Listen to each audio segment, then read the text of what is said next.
শ্যাম কালিয়া সোনা বন্ধু রে আমার। দোকানদার, একটা চিপস দে তো। দোকানদার ভাই, আমার একটা চিপস দিবেন? দাঁড়ান ভাই, দিতাছি। এই নেন ভাই আপনার চিপস।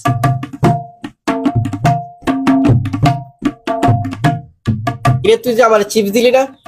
আরে চিপস দিয়ে দিলে আমার টাকার কি দাম নাই নাকি? তুই কি বেয়াদবি করলি আমার সাথে? শুনেন ভাই, জীবনে তো টাকা পয়সা বহুত কামাইছি, আমরা টাকা পয়সার পাগল না, আমরা সম্মান ও ভালোবাসার পাগল। আচ্ছা ভাই, সরি ভাই, ভুল হয়ে গেছে ভাই। আসে ভাই, আমার একটা চিপস দেন।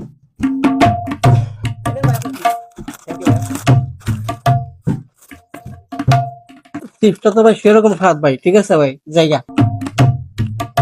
এ ভাই, চিপ নিছেন, চিপসের টাকা দিবেন না? সে টাকা ভাই। আরে ভাই, চিপসের টাকা দিবেন না? 10 টাকা